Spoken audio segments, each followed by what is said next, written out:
ሁዋን ላፖርታ ዩሊያን አልቫሬዝን እንግዲህ ካምፕኑን ለማምጣት ያቀዱትን እቅድ በይፋ አሳውቀዋል። ይህ በእንዲህ እንዳለ ይህን አርጀንቲና አጥቂ ለማስፈረም ከባድ መስዋዕትነትን ለመክፈል ዝግጁ ስለመሆናቸው ኢንዴክስ ኦንላይን ትላንትና ማምሻውን ዘግቧል። ይህ መስዋዕትነት ሊመጣ የሚችለው በጣም ከፍተኛ በሆነ መንገድ በቡድናቸው ውስጥ የሚገኝ አንድ ቁልፍ ተጫዋችን መሸኘትን ስለሚጠይቅ ነውና በዛ መንገድ እንግዲህ ክለቡ በምን መንገድ ይንቀሳቀሳል የሚሉት ርዕሰ ጉዳዮች በቀጣይ ይጠበቃሉ። የባርሴሎና ፕሬዚዳንት ሁዋን ላፖርታ ክለቡ እንግዲህ ፋይናንስ ችግር ከወረሰው አዘቅት ለመውጣት እንዲሁ በተመሳሳይ ጊዜ ደግሞ የማጥቃት ኃይላቸውን ለማጠናከር የሚያስችል እቅድ ነድፈው እየተንቀሳቀሱ ይገኛሉ። በዚህ እቅድ መሰረት የአትሌቲኮ ማድሪድ አጥቂ ዩሊያን አልቫሬዝን ለማስፈረም ሲባል በቡድን ውስጥ ያለ አንድ ትልቅ ወይም ኮከብ ሊባል የሚችል ተጫዋችን በመሸጥ እንግዲህ መስዋዕትነት መክፈል መዘጋጀታቸውም ነው እየተገለጸ የሚገኘው ማለት ነው። እንደ ኢንዴክስ ኦንላይን ዘገባ ከሆነ ላፖርታ አርጀንቲናውን የዓለም ዋንጫ አሸናፊ ተጫዋች ዩሊያን አልቫሬዝን ለረጅም ጊዜ ሲከታተሉት የቆየ ተጫዋች ነው። በአቅሙ በክህሎቱም ሲደነቁ ከቆዩ ግለሰቦች መካከል በቀዳሚነት ነው ስሙ የሚጠቀሰው። ላፖርታ በግላቸው የዚህ ተጫዋች አድናቂ ስለመሆናቸው ሲገለጽ ቆይቷል። በነገራችን ላይ ማንቸስተር ሲቲም እያለ ተጫዋቹን ለማስፈረም ከፍላጎት በዘለለ ከፍተኛ ፉክክር ቢያደርጉም ግን በቦታው ሮበርት ሌቫንዶስኪ ከመኖሩ ጋር በተያዘ ላቅ ያለ ጥረትን አላደረጉበትም። ያን ተከትሎ ነው ተጫዋቹን ወደ አትሌቲኮ ማድሪድ ያቀናው እንደሚታወቀው። አሁን ታዲያ ተጫዋቹን በድጋሚ እንግዲህ ለማስፈረም ከፍተኛ ፍላጎት አሳይቷል ተብሏል። ከላሚን ያማል ጋር ይህንን ተጫዋች አጣምሮ የክለቡን የወደፊት የማጥቃት ዘመን መሰረተ ምሰሶ ለመጣል ወይም ደግሞ ከፍ ባለ መንገድ ይህንን የፊት መስመራቸውን ለዘላቂ ጊዜያቶች ለማደስና ጠንካራ በሆነ መንገድ እንዲቀጥል ለማድረግ ከፍተኛ ምኞት እንዳለውም ተገልጿል። አልቫሬዝ ከማንቸስተር ሲቲ ወደ አትሌቲኮ ማድሪድ ካቀና በኋላ በላሊጋ ያስመዘገባቸው ከፍተኛ የጎል ቁጥሮች፣ የላቀ የጨራሽነት ክህሎትና የስራ ትጋት ይታወቃል። ቦል ኢንተለጀንሱ ወይም ደግሞ የጨዋታ ብልሃቱን ከጊዜ ወደ ጊዜ እየጨመረ የመጣ ተጫዋች ነው። ከዩሊያን አልቫሬዝ ጋር በተያያዘ ባርሴሎና የሮበርት ሌቫንዶስኪን ቦታ የሚተካውም ቁጥር 9 እንዲሆን በላፖርታ እንዲመረጥ ካደረጉት ዘርፈ ብዙ ምክንያቶች መካከል ከብዙ በጥቂቱ ከዩሊያን አልቫሬዝ ጋር በተያያዘ እነዚህ ጉዳዮች ይጠቀሳሉ። ይሁን እንጂ ባርሴሎና አሁንም በሃቪየር ቴባስ በሚመራው የስፔን ላሊጋ አስተዳደር በተደነገገው የደሞዝ ገደብ ምክንያት ትልቅ የዝውውር ወጪዎችን ለመሸፈን ከፍተኛ ችግር እንዳጋጠማቸው ይታወቃል። ሮጅ ብላንኮቹ በቀላሉ ተጫዋቹን ለመልቀቅ ፍላጎት እንደማይኖራቸውም ይሄ በግልጽ የሚታወቅ ጉዳይ ነው። ዩሊያን አልቫሬዝን ማስፈረም የሚጠይቀው በጣም ከፍተኛ የዝውውር ክፍያ ለመሸፈን ላፖርታ በቡድን ውስጥ አንድ ትልቅ ተጫዋች ለመሸጥ ፈቃደኛ መሆናቸውም የስፔን መገናኛ ብዙሃኖች እየዘገቡት ይገኛሉ። መስዋዕት የሚሆነው ኮከብ ማን ሊሆን ይችላል የሚለው የብዙዎች ጥያቄ ሆኗል። ከወዲሁ ሪፖርቶች እንደሚያመለክቱት ከሆነ እንግዲህ የባርሴሎና የፋይናንስ ሚዛን በከፍተኛ ደረጃ ሊያስተካክል የሚችለው ተጫዋች በቡድን ውስጥ ከፍተኛ ደሞዝ የሚከፈላቸውና በአውሮፓ ገበያ ላይ ከፍተኛ ዋጋን የሚያወጡ ተጫዋቾች ናቸው ተብሎ ነው የተገለጸ የሚገኘው።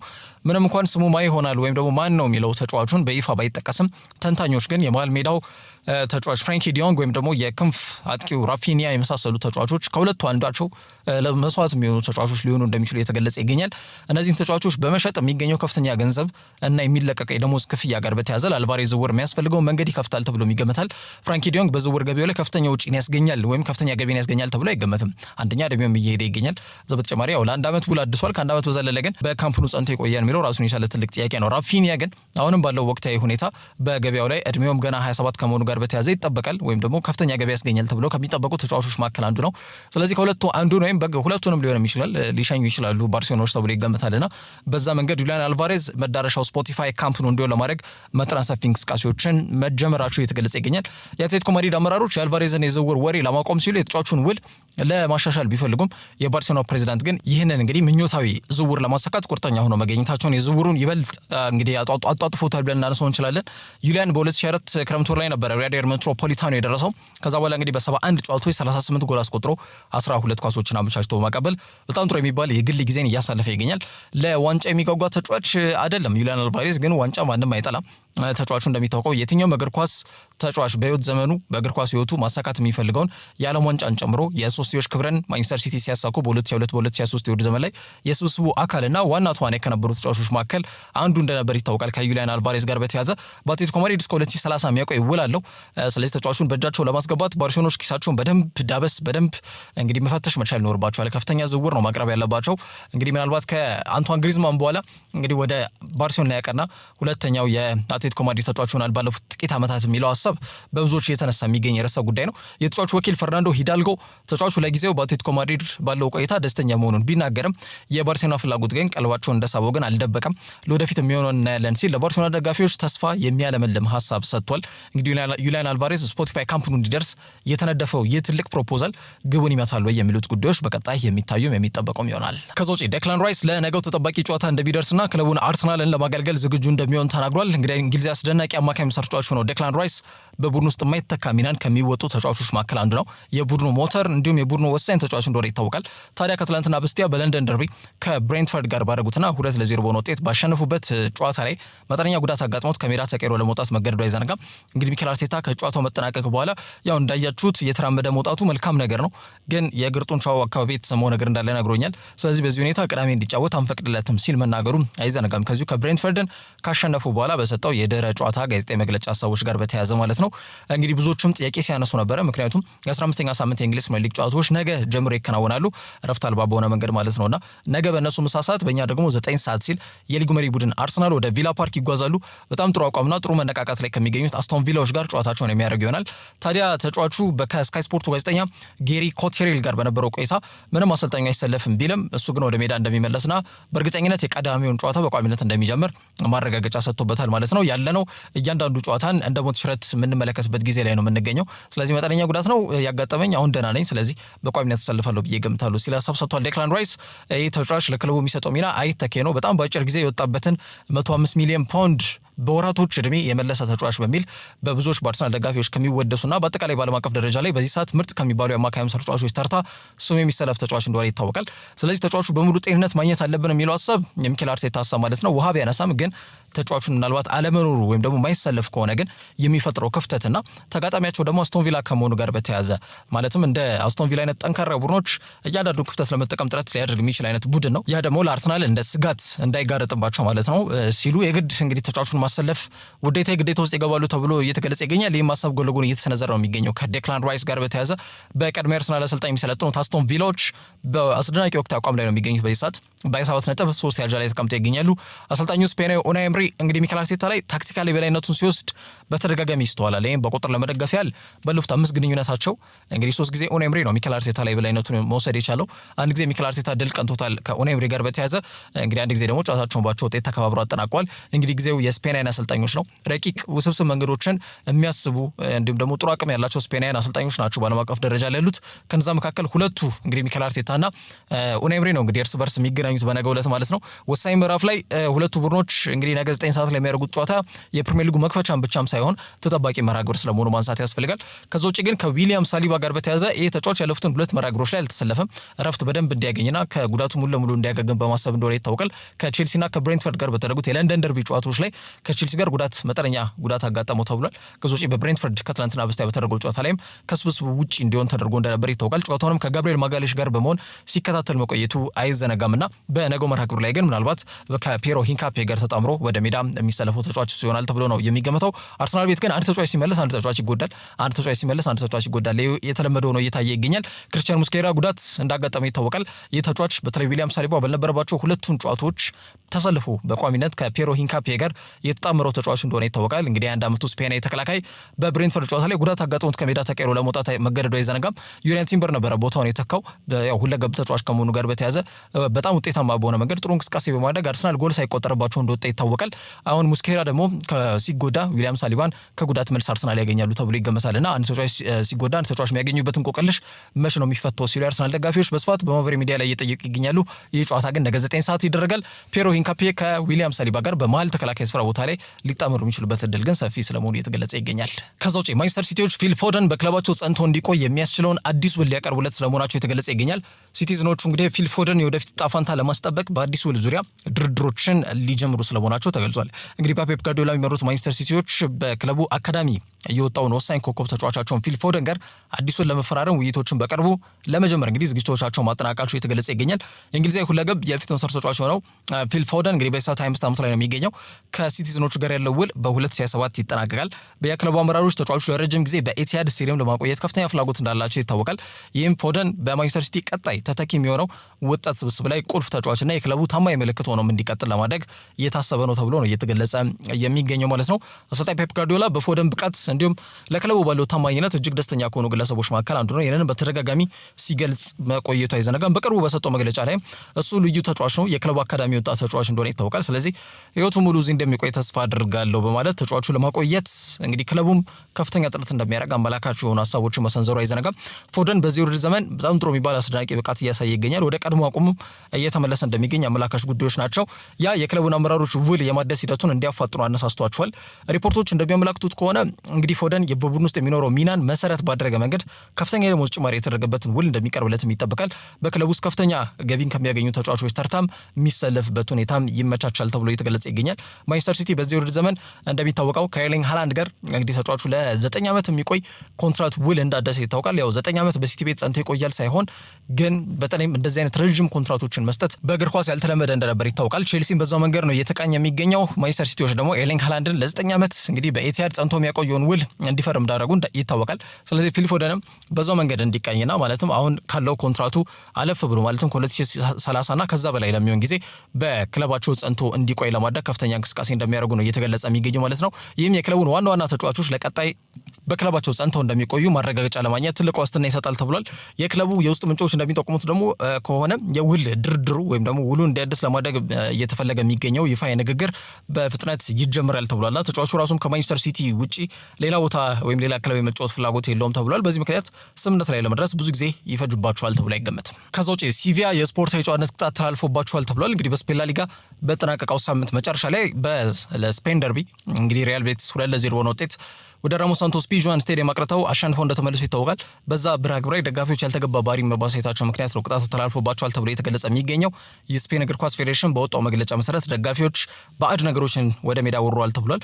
በዚህ ምክንያት ሲቪያ በራሞስ ሳንቶስ ፒጁዋን ስቴዲየም በሚያደርጋቸው 3 ጨዋታዎች ላይ በከፊል ዝግ እንዲሆንና ሙሉ ለሙሉ ደጋፊዎችን ወደ ሜዳ እንዳያስገባና ቡድኑ እንዳያበረታቱ ቅጣት ተላልፎበታል ማለት ነው። የስፖርታዊ ጨዋነት ጥሰት ጨዋታው ለ15 ደቂቃ እንዲቋረጥ ምክንያት እንደነበር አይዘነጋም። ሲቪያ ላይ እንግዲህ እንደ እግር ኳስ ክለብ ማለት ነው የ45,000 ዩሮ የገንዘብ ቅጣትም እንደተጣለባቸው ለማወቅ ተችሏል።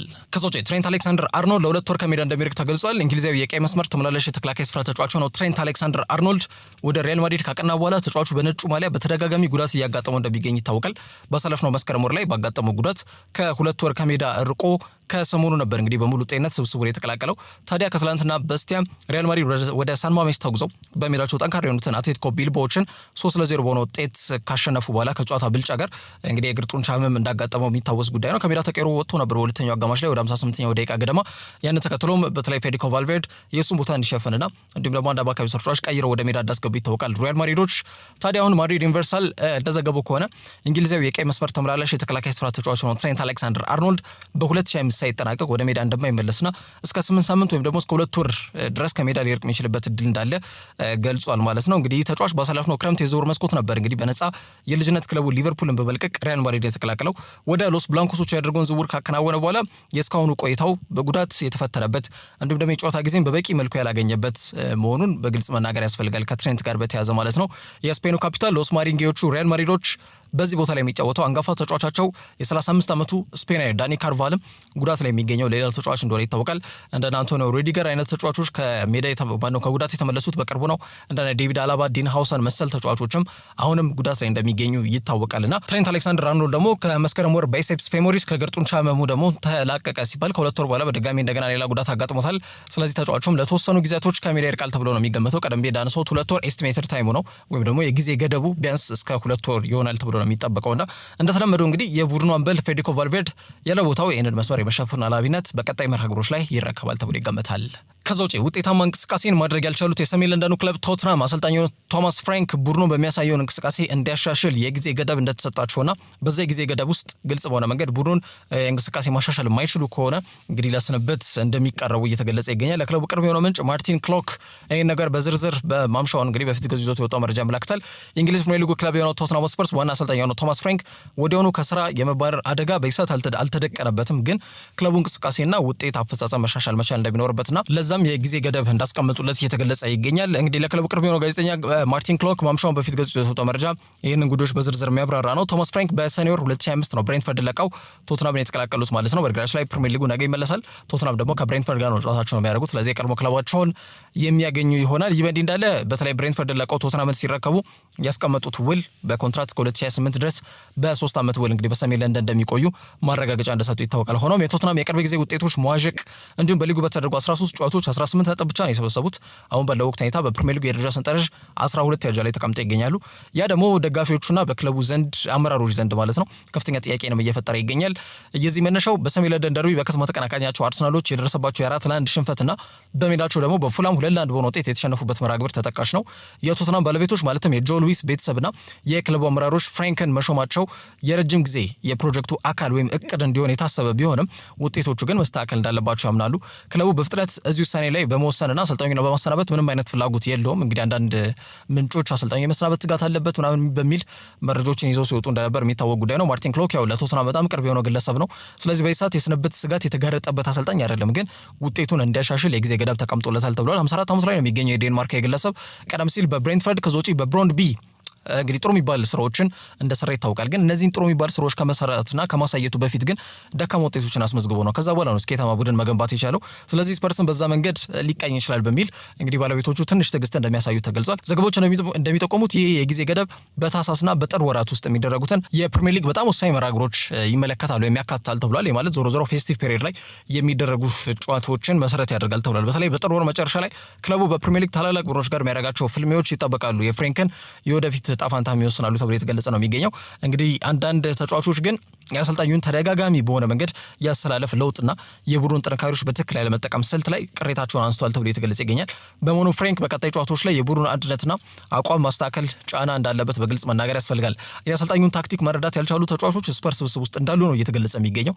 የአሰልጣኙን አጨዋወት መንገድ በግልጽ ለመረዳት የችግራቸው ተጫዋቾች አሉ ተብሎ እየተገለጸ ይገኛል። ያው አዲስ ተጫዋቾችን ተረክቦ የአጨዋወት ፍልስፍናና ረቂቅ ጨዋታ ማሸነፊያ መንገዶችን ተጫዋቾች ላይ ማስረጽ ትንሽ ጊዜን ሊወስድ ይችላል ከዝውውር መስኮት ጋር ማለት ነውና አንድ ላይ በጣም መጠነ ሰፊ ስራዎችን ከመስራት ስለሚጠይቅ ማለት ነውና የዴንማርክ አሰልጣኝ ቶማስ ፍራንክ የክለቡን ድጋፍ እንደሚያገኙ ገልጸው ግን ደግሞ በቶትናም ስኬታማ ቡድን መገንባት እንደሚችሉ ያላቸውን እምነት በድጋሚ ያረጋግጧል። ቶማስ ፍራንክ በቀጣዮቹ 6 ሳምንታት ውስጥ ሊቨርፑልን ከዛ ውጪ ማንቸስተር ሲቲን ጨምሮ የሚገጥሟቸው በጣም ወሳኝ ጨዋታዎች ላይ እንግዲህ ጥሩ የሚባሉ ውጤት ማስመዝገብ መቻል ይኖርባቸዋል። የቡድኑ እንቅስቃሴ መሻሻል እንዳለበትም ተነግሯቸዋል ተብሏል። ይህ ካልሆነ ግን የስንብት ስጋቱ ክፉኛ የሚጋረጥበት አሰልጣኝ ይሆናል ተብሎም ይገመታል። ከዛ ውጪ ማንቸስተር ዩናይትድ በመጪው ጥር የዞር መስኮት ላይ 4 ተጫዋቾችን በውሰት ለመልቀቅ ወስኗል ተብሏል። እነሱ ማኑኤል ኡጋርቴ፣ ታይሬል ማላሲያ፣ ኮቢ ሜኑና ዮሹዋ ዚርክዚ ናቸው ተብሏል። የኮቢ ሜኑና የዮሹዋ ዚርክዚ ጉዳይ ላይ ብዙ ጊዜ አንወስድም፣ ምክንያቱም በስፋት ሌላ ጊዜ ማንሳታችን ይታወቃል። ሁለቱም ተጫዋቾች መዳረሻቸው ጣሊያን ሳይሆን እንደማይቀር ነው የሚገለጸው። ሜኑ በናፖሊ፣ ዚርክዚ ደግሞ በሴሪያው መሪ ቡድን በሮማ በጃምፔሮ ጋስፔሪኒ ቡድን በጥብቅ እየተፈለጉ የሚገኙ ተጫዋቾች ከመሆናቸው ጋር በተያያዘ ማለት ነው። አሁን ለየት ያለው ነገር ኡጋርቴም ሆነ ማላሲያ ክለቡን በመጪው ጥር የዞር መስኮት ላይ እነዚህ ተጫዋቾች የሚቀርብ የዝውውር ጥያቄ ክለቡ በይፋ እንደሚቀበል በይፋ ማሳወቁን ተከትሎ ነው፣ ወይም ትራንስፈር ሊስት አድርጓቸዋል ማለት ነውና ከአሰልጣኙ ጨዋታ መንገድን ለመረዳት በሚያስችል በቂ ክህሎት የላቸውም ወይም ደግሞ የአሰልጣኝ ሩበን አሞሪም ጋር እሰጥ አገባ ውስጥ መግባታቸውን ተከትሎ ቦምብ ስኳድ በሚል ስያሜ ተሰጥቷቸው ከክለቡ ገለል ተደርጎ ከቆዩ ተጫዋቾች መካከል አንዱ ነበረ ታይሬል ማላሲያ የኔዘርላንዳዊ የግራ መስመር ተመላላሽ የተከላካይ ስፍራ ተጫዋች ማለት ነው። ከክለቡ ተነጥሎ የቆየ ተጫዋች ነበር። አሁን ታዲያ ከተወሰኑ ሳምንታት በፊት ወደ ዋናው ቡድን እንዲመለስና ግልጽ በሆነ መንገድ ስብስቡ እንዲቀላቀል መደረጉ አይዘነጋም። ግን ከልምምድ የዘለለ እንቅስቃሴ እያደረገ አይደለም። ምክንያቱም አንድም ደቂቃ በሩበን አሞሪም ስር የመሰለፍን እድል እያገኘ አይደለም። ማላሲያ የቀድሞ የኤሪክ ቴኔግ አሰልጣኝ የመጀመሪያ ግዢ እንደነበር ይታወቃል። እንግዲህ ከማንቸስተር ዩናይትድ ዋናው ቡድን ተነጥሎ በዝቅተኛ እድሜ ክልል ከሚገኙ ተጫዋቾች ጋር ልምድም ሲያደርግ ቆይቷል። ታይሬል ማላሲያ ወደ ዋናው ቡድን ግን እንዲመለስ እንግዲህ በአሰልጣኝ ሩበን አሞሪም ከተደረገ በኋላ ከቡድኑ ጋር ልምድ እየሰራ ይገኛል። ግን የመሰለፍን እድል ግን እንዳጣ ነው በግልጽ ማንሳት የምንችለው ማለት ነው። በ1999 የተወለደው የኔዘርላንድ የግራ መስመር ተመላላሽ ተከላካይ ስፍራ ተጫዋች አምና እንደሚታወሰው በውሰት በፒኤስቪ ቤት አሳልፈው እንደነበር ይታወቃል። ፒኤስቪ ቤትም የመሰለፍ እድሉ በጣም ጠባብ ነበረ። ፒኤስቪ ሻምፒዮን ነበሩ የዲቪዚዮን፣ ግን 8 ጨዋታ ላይ ብቻ ነው ተሰልፎ የመጫወትን እድል ያገኘው። ስኬታማ ከማይባለው የውሰት ቆይታው መልስ ደግሞ በኦልትራፎርድ የሚሰለፍበት ቦታ በሉክ ሾው እንዲሁም በአዲስ ፈራሚ ፓትሪክ ዶርጉ ትናንትናም ደግሞ ጎል ባስቆጠረው ተጫዋች ዲዬጎ ዳሎ ያለ ቦታውም ቢሆን እምነት ተጥሎበት ይህንን ቦታ እየሸፈነ ይገኛል ዲዬጎ ዳሎ እና ከዛ ጋር በተያያዘ የክለቡ አራተኛ ልንለው በምንችለው ደረጃ አራተኛ ወይም ሶስተኛ ምርጫ ነው ታይሬል ማላሲያ። በክለቡ ደግሞ ሶስተኛ እንዲሁም ደግሞ ከዛም በላይ አራተኛ ምርጫ የሆኑ ተጫዋቾች ደግሞ በክለቡ እንግዲህ ሲስተም አሰራር አካሄድ ባይኖስ ኬሚካል ግሩፕ በተለይ ሳምንታዊ ክፍያቸውን እየከፈሉ በክለባቸው እየቀለቡ እንግዲህ ማቆየት አይፈልጉም። ስለዚህ ለነሱ ደሞዝ የሚከፍልና አቅማቸው ችሎታቸውን በሌላ ክለብ ሄደው አዳብረው መምጣት የሚችሉበትን መንገድ በዛም በተለይ አሰልጣኙ እስካልፈለጋቸው ድረስ ክለቡ የሚለቁበትን አጋጣሚ እንዲዘረጉ ፍላጎት አለው ተብሎ የተገለጸ ይገኛል። ከወጪ ቁጠባ ስርዓት ዝርጋታው ጋር በተያያዘ ማለት ነው። ስለዚህ ታሪል ማላሲያ የሚቀርቡ የትኛውንም የውሰት ጥያቄዎች ማንቸስተር ዩናይትድ እንደሚቀበል በይፋ አሳውቋል ማለት ነው። የተለያዩ መገናኛ ብዙሃን ማምሻውን ዘግበውታል ይህንን ጉዳይ። የቱርኩ ክለብ ኢዩስፖርን ጨምሮ የሳውዲ ክለቦች እንዲሁም ደግሞ የስፔኑ አዲሱ አዳጊ ቡድን ኤልቼም ተጫዋቹን ለማስፈረም ከወዲሁ ጥያቄ ያቀረቡ ክለቦች ስለመሆናቸው የተገለጸ ይገኛል ማለት ነው። ሌላው ተጫዋች ማኑኤል ኡጋርቴ ነው። በስፖርቲንግ ሊዝበን በጋራ ስኬትን ተጎናጽፏል። እንግዲህ አሰልጣኝ ሩበን አሞሪም እና የዩራጋይ አማካኝ ከዛን ወዲህ ግን ወደ ፈረንሳይ ኃያል ቡድን ወደ ፓሪስ ሴን ጀርሜን በጣም በከፍተኛ ዝውውር እንዳቀና ይታወቃል። ወደ 50 ሚሊዮን ፓውንድ ገደማ ወጪ ተደርጎበት ነበር ያቀናው። የተሳካ የሚባል የግል ጊዜን ባያሳልፍም እንደ ቡድን ግን ያው የፈረንሳይ ሊግን እንዲሁም ደግሞ ኩፕ ዴ ፍራንስ ምናምን የመሳሰሉ ዋንጫዎችን ግን አሳክቷል። ዞሮ ዞሮ ወጣ ፋንታ በድጋሚ ሁለቱን ግለሰቦች በእንግሊዝ ኃያል ክለብ ማንቸስተር ዩናይትድ ኦልድ ትራፎርድ ቤት እንዲጣመሩ ቢያደርጋቸውም ከዚህ በፊት አብረው የሰሩ ግለሰቦች ግን አይመስሉም በፍጹም። ምክንያቱም አሰልጣኝ አሞሪም የወትሮ ስፖርቲንግ ቤት ተመራጩ ተጫዋቻቸው ላይ አሁን እምነት ጥለው እያሰለፉት አይገኝም። ጭራሽ ማያውቁት ተጫዋች ሆኖባቸዋል ከማኑኤል ኡጋርቴ ጋር በተያዘ ማለት ነው። የፖርቹጋላዊ ኳስ አስጣይ ተጫዋች በስፖርቲንግ ሊዝበን የነበረው በጣም አመርቂ እንቅስቃሴ አሁን በኦልድ ትራፎርድ በሚሰለፍበት እድልም ወይም በሚሰጠው ጊዜም ያን ነገር ማሳየት ተስኖት እየታየ ይገኛልና በዚህ ወር ዘመን በፕሪሚየር ሊጉ 300 ደቂቃ ብቻ ነው ያገኘው። ይሄ ደግሞ አብዛኛውን ጊዜ ተቀይሮ ወደ ሜዳ እንደሚገባ ያመለክታል። አንጋፋው ካሴሚሮ ከእድሜ ጋር በተያዘ ከፍተኛ ጫና እንዳለበት ይታወቃል። ሁለተኛው አጋማሽ ላይ ቶሎ የመዳከም ትራክ ባክ የማድረግ ወደ ኋላ ተመልሶ የመመለስና ተከላካይ ተጫዋቾችን ተገላጭ እንዳይሆኑ የማድረግ ሚናውን በተደጋጋሚ ሲወጣ ይታያል። ስለዚህ ይህን ተጫዋች እንኳን ለማሳረፍ በቅጡ እንግዲህ በቂ እንቅስቃሴ ማድረግ ያልቻለ ተጫዋች ነው ማኑኤል ኡጋርቴ። ከዛ አንጻር ዩናይትድ አዲስ የአማካይ መስመር ተጫዋች ለማስፈረም እንዲወስኑ ያደርጋቸው ጉዳይ ሆናል። የ5 ዓመቱ ማኑኤል ኡጋርቴ በአሰልጣኝ አሞሪም ፈቃድ መሰረት ትራንስፈር ሊስትድ ከሆኑና በዩናይትድ ሽያጭ ዝርዝር ላይ ስሙ ከሰፈሩ ተጫዋቾች መካከል ይጠቀሳል ተብሏል እና ዩራጋይ ኡጋርቴ በ2024 ነሐሴ ወር ላይ ነበር እንግዲህ ወደ 52 ሚሊዮን ፓውንድ ወጪ ተደርጎበት ኦልድ ትራፎርድ የደረሰው። ካሴሚሮን ይተካል ወይም ደግሞ ገና 24 ዓመቱ ከመሆኑ ጋር በተያዘ ካሴሚሮን ቢያንስ ይፎካከራል በሚል ታስቦበት ነው ወደ ዩናይትድ ያቀናው። ግን እንደታስበው ሜዳ ላይ በንቃት መንቀሳቀስ ያልቻለ ተጫዋች ሆኗል። በነገራችን ላይ ከአሰልጣኝ ሩበን አሞሪም ጋር ይህ ተጫዋች ሰጣ ገባ ውስጥ ገብቷል ነው የሚባለው። እንግዲህ ለክለቡ ቅርብ የሆኑ ምንጮች እንደሚጠቁሙት ከሆነ ፖርቹጋላዊ አሰልጣኝ በተጫዋቹ ደካማ የስራ ትጋት ጋር በተያዘ አንድ ለአንድ አወያይተውት ነበርና ይህን ጥያቄ ሲያነሱለት መልስ አይሰጣቸው ጥሏቸው ሄዷል ተብሏልና ንቀቱንም በዛ መንገድ ነው እያሳየ የሚገኘው የተጫዋችና ከአሰልጣኝ ሩበን አሞሪም ጋር ከፍተኛ ሰጣ ገባ ውስጥ የገባ ተጫዋች ነው ተብሎ እየተገለጸ ይገኛል። ታዲያ ሁኔታውን ከግምት ውስጥ በመክተት የተለያዩ የጣሊያን ሴሪያ ቡድኖች ተጫዋቹን በነገራችን ላይ ባሳለፍነው ክረምትም ጥያቄ አቅርበው ነበረ ተጫዋቹን ለማስፈረም በውሰት። ዩናይትድ ግን ቋሚ ዝውውር ነው የምንፈልገው በሚል ጥያቄውን ውድቅ ማድረጋቸው አይዘነጋም። ግን አሁን በመጪው ጥር የዙር መስኮት ላይ ማኑኤል ኡጋርቴ የመሰለፍ ዋስትናና እንዲሁም በማንቸስተር ዩናይትድ ዘላቂ ቆይታው ትልቅ አጣብቂኝ ውስጥ የገባ ተጫዋች ከመሆኑ ጋር በተያያዘ እንዲሁም ክለቡ አዲስ አማካይ መስመር ተጫዋች የማስፈረም ጽኑ ፍላጎት ስላላቸው በክለቡ ብዙም አይፈለግ ተጫዋች ነው ማለት ነው ማኑኤል ኡጋርቴ። ስለዚህ ከነዚህ ጣሊያን ክለቦችም ከጣሊያን ሴሪያ የተወጣጡ ክለቦች ሊሆን ይችላሉ ከየትኛውም ቦታ ላይ የሚመጡ የውሰት ጥያቄም ካለ እንግዲህ ክለቡ ማለት ነው ይህን ጥያቄ ተቀብሎ ተጫዋቹን ለመሸኘት ዝግጁ እንደሚሆኑ እየተገለጸ ይገኛል። ከዛ ውጪ የኩዊንቴሮ መንትያ ወንድማማቾች በ2027 ኤምሬት እንደሚደርሱ ክለቡ ማረጋገጫ ሰጥቷል። ትናንትና እንግዲህ ፕሪ ኮንትራታቸውን እንግዲህ ለንደን ኮኒ ላይ በመገኘት ማለት ነው ሶባያ ሪያሊቲ ሴንተር ላይ በመገኘት ከቴክኒካል ዳይሬክተሩ አንድሪያ ቤርታ ጋር በጋራ በመሆን ፊርማቸውን ሲያስቀምጡ አርሰናል በማህበራዊ ትስስር ገጻቸው አማካኝነት ይፋ አድርገውታል ማለት ነው። አርሰናል ከአንድ ዓመት በላይ በዘለቀ ክትትል ሲያደርጉባቸው ቆይቷል ተብሏል። እነዚህን ሁለት አዳዲስ ተጫዋቾችን ለማስፈረም ማለት ነው አሁን ባለው ወቅት ከስምምነት ላይ ደርሷል። ፊርማቸውን አስቀምጧል ማለት ነው። ፕሪ ኮንትራት ነው ፊርማው ይፋ የሚሆነው ፕሮፌሽናል ኮንትራታቸው በ2027 እነሱም 18 ዓመት ሲሞላቸው ነው ተብሏል። ገና 16 ዓመታቸው ነው በዚህ ሰዓት። የቼልሲን ስትራቴጂ እየተከተለ ይገኛል አርሰናል። እንግዲህ የለንደኑ ክለብ በአንድ ጊዜ ሁለት ኤኳዶራዊ ወጣት ተሰጥኦችን ወደ ሰሜን ለንደን አምጥቷልና ድርብ ዝውውርም እንዳከናወኑ በግልጽ መናገር ይቻላል። ይህ ዝውውር የክለቡን የረጅም ጊዜ እቅድ የሚያንጸባርቅ ሲሆን የወጣቶችን በመበልበልና በማሳደግ የቡድኑን የወደፊት ስኬት ለማረጋገጥ ያለውን ቁርጠኝነትን በግልጽ ያሳያል ተብሎ እየተገለጸ ይገኛል። ተጫዋቾቹ እነዚህ መንትያ ወንድማማቾች ናቸው። በ2027 በኤምሬትስ በመድረስ እንግዲህ ፕሮፌሽናል ኮንትራታቸውን ይፈርማሉ ተብሎ ይገመታል። ይህ በእንዲህ እንዳለ ግን ቀደም እንዳልኩት ትላንትና በለንደን በመገኘት የፕሪ ኮንትራት አግሪመንት መፈራረማቸው ተገልጿል ማለት ነው። ሁለቱ ኤኳዶራዊ መንትያ ወንድማማቾች ኤድዊን እና ሆልገር ኩዊንቴሮ ነው የሚባሉት። ሁለቱም ተጫዋቾች ከሀገራቸው የወጣት ብሔራዊ ቡድን ውስጥ ወሳኝ ሚና የሚጫወቱ ሲሆን በአውሮፓ ውስጥ ትልቅ የወደፊት እድል እንዳላቸውም ተንታኞች ይገልጻሉ። የአርሰናል ስካውቲንግ ሲስተም የምልመላ ቡድን ባለፉት በርካታ ወራት በኤኳዶር በመዘዋወር ሁለቱም ተጫዋቾች በተለያዩ የወጣት ውድድሮችና የክለብ ጨዋታዎች ላይ በመመለከት ዝርዝር ሪፖርቶችን ማቅረባቸውም ተገልጿል። የአርሰናል ድርጊት የፕሪሚየር ሊግ ክለቦች በደቡብ አሜሪካ ወጣት ተሰጥኦች ላይ ያላቸውን ፍላጎት እየጨመረ መምጣቱን የሚያሳይ ሲሆን ክለቡ ለረጅም ጊዜ ስኬት የሚሆኑ መሰረቶችን ለመጣል ያለመ ስለመሆኑም ተገልጿል። ሁለቱም ተጫዋቾች 18 ዓመት ሲሞላቸው ከሻምሮክ ሮቨርስ ካስፈረሙት ቪክተር ኦዚሃን ቡና ጋር በጋራ እንግዲህ ለኤምሬትስ ፕሮፌሽናል ኮንትራታቸውን ይፈርማሉ ተብሎ ይጠበቃል ማለት ነው። የወቅቱ የአርሰናል ስብስብ ጥልቀት፣ በጥራት በጥንካሬ በትልቁ የሚነሳ ነው። ቢሆንም ግን በሂደት በሁሉም የሜዳ ክፍል ላይ ተተኪ አቅም ያላቸውን ወጣት ተጫዋቾች የክለቡን ቀጣይ ጉዞ ለማስቀጠል መሰረት እንደመጣል ስለሚቆጠር ያንን ከግምት ውስጥ በመክተት ተተኪ ወጣት አቅም ያላቸውን ተጫዋቾች መናኸሪያ ከሆነው ደቡብ አሜሪካ ሊግ ላይ እንግዲህ እያሳዩ የሚገኙ እነዚህ ቁልፍ የሚባል እንቅስቃሴን እያደረጉ የሚገኙ ተጫዋቾችን በእጃቸው አስገብቷል ማለት ነው። በቀጣይም ይሄ ነገር ቀጣይነት እንደሚኖረው ኤስፒኤንን ጨምሮ በርካቶች እየዘገቡ ይገኛሉ። ፒየሮ ሂንካፒ እንግዲህ እነዚህን ተጫዋቾች የማሳደግ የማላመድ ኃላፊነቱ ተጥሎበታል ተብሏል። እንግዲህ በአርሰናል ውስጥ እየተጫወተ የሚገኘው ብቸኛው ወይም ደግሞ የመጀመሪያ ጊዜ ለአርሰናል ፊርማውን ያስቀመጠ ኤኳዶራዊ ተጫዋች ነው በታሪክ ፒየሮ ሂንካፒ እንደሚታወቀው። ስለዚህ እነዚህን ተስፈኛ አዳጊ ወጣት ተጫዋቾችን በክለብ ውስጥ እንዲላመዱና አቅማቸውን እንዲያጎለብቱ ለማድረግ ትልቁን ኃላፊነት እሱ ላይም እንደተጣለበት ለማወቅ ተችሏል። ከዛ ውጭ ማንቸስተር ዩናይትድ ፊታቸውን ወደ ጆ ፓሊኒ ያዙረዋል ተብሏል። የእንግሊዝ ፕሪሚየር ሊግ ቡድን ነው ማንቸስተር ዩናይትድ በአሁኑ ወቅት ከባየር ሙኒክ በውሰት ወደ ቶትናም ቤት አቅንቶ እንግዲህ በውሰት እዛ ወይም በሰሜን ለንደን እያሳለፈ የሚገኘውን ይህንን ፖርቹጋል ብሔራዊ ቡድን የመሃል ሜዳ የተከላካይ አማካይ ወይም ደግሞ ነጣቂ አማካኝ 6 ቁጥር ቦታ ላይ የሚጫወተውን ጆ ፓሊኒያን በቋሚነት ለማስፈረም እንደ አማራጭ የያዙት የዝውውር እቅድ ውስጥ የተካተተ ተጫዋች ስለመሆኑ እየተገለጸ ይገኛል። የ30 ዓመቱ ፖርቹጋላዊ ከ12 ወር በፊት 47.4 ሚሊዮን ፓውንድ ወጪ ተደርጎበት ክራቨን ኮቴጅ ምዕራብ ለንደን ፉላም ለቆ የጀርመኑን ኃያል ክለብ ባየር ሙኒክ እንደተቀላቀለ የምናስታውሰው ጉዳይ ነው።